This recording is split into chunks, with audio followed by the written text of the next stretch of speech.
오늘 본문은 사도행전 19장 8절부터 20절까지입니다.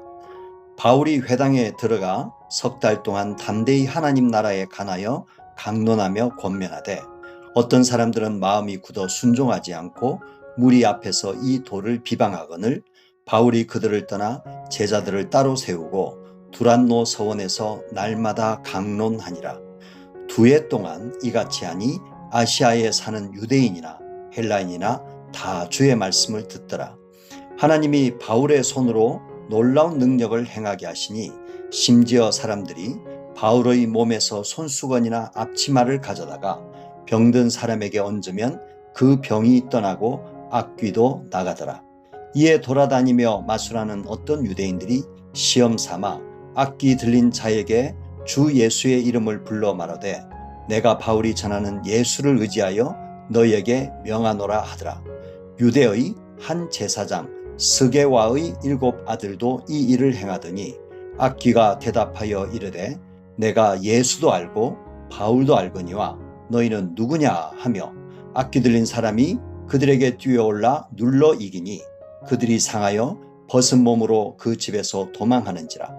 에베소에 사는 유대인과 헬라인들이 다 이 일을 알고 두려워하며 주 예수의 이름을 높이고 믿은 사람이 많이 와서 자복하여 행한 일을 알리며 또 마술을 행하던 많은 사람이 그 책을 모아 가지고 와서 모든 사람 앞에서 불사르니 그 책값을 계산한 즉 은 5만이나 되더라.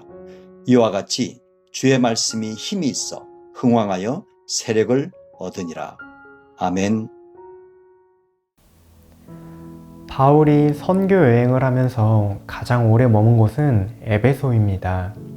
바울은 에베소에서 대략 3년 정도 머무는데요. 유대 회당에서 석 달 정도 강론하고 두란노 서원에서는 2년 동안 강론합니다. 이토록 에베소에 오래 머문 까닭에 대해서는 성경이 구체적으로 말을 하고 있지 않습니다. 그래서 우리는 그 이유를 다 알 수 없는데요. 다만 추측해 보기로는 바울의 사역을 통해서 임할 하나님 나라의 은혜가 더 간절한 지역이 바로 에베소가 아니었을까 생각해 봅니다. 그도 그럴 것이 에베소 사람들은 바울이 말씀을 전할 때에 항상 긍정적인 반응만 보인 게 아닙니다. 말씀 앞에는 다양한 장애물이 놓이게 됩니다. 하지만 오늘 본문 속에는 이 장애물들을 넘어서 역사하는 말씀의 능력을 발견할 수 있습니다. 과연 에베소에는 어떠한 말씀의 장애물들이 있었을까요? 에베소에는 불가사의하게 큰 아데미 신전이 있는 도시입니다. 100개가 넘는 거대한 돌기둥이 서 있고 18m 정도 높이의 건물입니다. 오늘날로 치면 7층에서 8층 정도 높이의 건물이겠죠. 길이는 115m이며 45m의 너비입니다.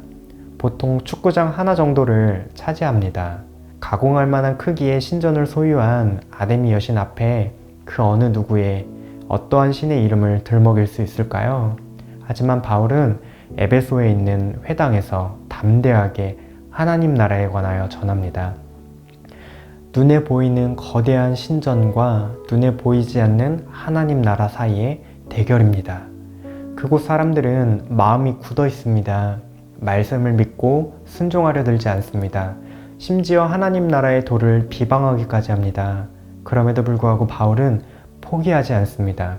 두란노 서원으로 자리를 옮겨 2해 동안이나 복음을 전합니다. 그러자 아시아 지역의 사람들 모두가 주님의 말씀을 듣게 되는 열매를 얻습니다. 이처럼 포기하지 않고 주의 말씀이 전파되는 곳에 하나님의 놀라운 은혜가 나타나기 시작합니다. 하나님의 은혜의 손길이 미치지 않는 곳이 없습니다. 병든 사람이 치유되기도 하고 악귀도 떠나갑니다.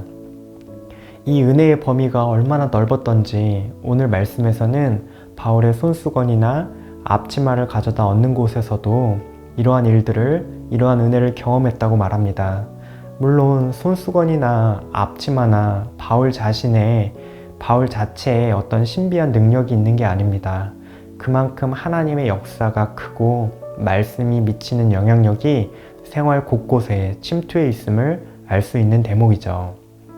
도시 가장 높이 선 우상 앞에서도 성령의 권능을 타고 임하게 되는 하나님의 은혜는 멈추지 않고 퍼져나갑니다. 하지만 하나님의 역사에 또 다른 방해꾼이 등장합니다. 바울을 흉내내는 가짜가 나타나죠. 이번에는 진짜 대 가짜의 대결입니다. 방해꾼들의 정체는 마술하는 어느 유대인들이라고 합니다. 이들이 행하는 마술의 구체적인 활동은 귀신 축출입니다. 마술이라고 번역한 헬라어 표현은 축기 행위를 의미하는데요. 이 마술하는 유대인들은 바울의 능력에 관심을 갖습니다. 나타나는 현상에만 관심이 있고 정작 그 능력의 근원 되시는 예수님은 관심에도 없고 예수님을 도구로 사용하려고 합니다. 그래서 바울이 전하는 예수님이 누구인지도 모른 채 그 이름을 사용하죠. 이 유대인들은 하나님께서 우리에게 주신 구원의 이름, 예수님의 이름을 망령되게 시험하여 부릅니다. 예수님에 대한 참 신앙을 가지고 고백하고 높여드리지 않고 자신의 유익을 위해 이용하려고 합니다. 가짜 복음, 가짜로 예수님의 이름을 부르는 사람들에 의해서 말씀이 가로막힐 위기입니다. 하지만 하나님께서는 이 상황을 역전시켜서 그분의 이름을 높임받으십니다. 진짜 복음의 핵심이신 예수님의 능력과 영광이 나타납니다. 예수님의 이름을 기만하려 했던 유대인들은 악귀에 의해 기만을 당하는 역설적인 상황을 맞이합니다.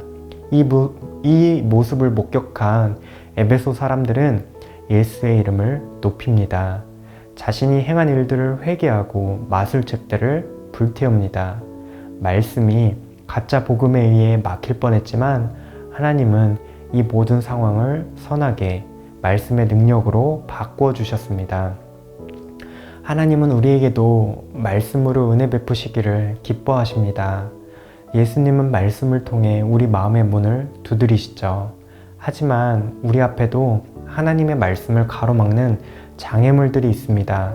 말씀보다 더 커 보이는 세상의 요소가 있습니다. 돈과 명예, 권력과 같은 이러한 세상 요소들은 당연하거니와 때로는 우리 앞에 놓인 문제들이 말씀보다 더 커 보일 때가 있습니다. 그리고 과학이나 우리의 이성, 심지어 우리의 경험과 생각들이 복음을 대체해버릴 때도 있습니다. 하지만 우리에게는 진정한 힘과 삶의 양식이 되는 하나님의 말씀이 있습니다. 우리의 삶을 변화시키는 힘은 말씀 가운데 있죠.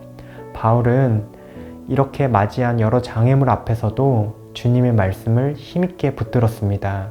말씀 자체에 힘이 있어 흥왕하게 되었습니다. 이처럼 우리도 오늘 하루 하나님의 능력 있는 복음의 말씀을 붙들고 그 말씀을 의지하면 좋겠습니다. 그렇게 말씀 속에서 힘과 위로를 얻어 우리 앞에 놓인 장애물들을 뛰어넘고 말씀을 우리의 삶으로 살아내는 그런 청년가족들 되시기를 소망합니다. 이 시간 말씀을 기억하시면서 함께 기도하시겠습니다. 하나님, 복음의 말씀을 우리 마음에 깨우쳐 주사 말씀을 통해 오늘 하루를 살아갈 힘을 얻게 하옵소서. 말씀을 통해 힘을 얻고 장애물들을 뛰어넘어 주님의 이름을 높이는 하루 되게 하옵소서. 말씀으로 찾아오시는 주님이 우리에게 말씀대로 살아갈 힘도 주실 것입니다. 말씀을 붙들며 승리하시는 청년가족들 되시기를 소망합니다.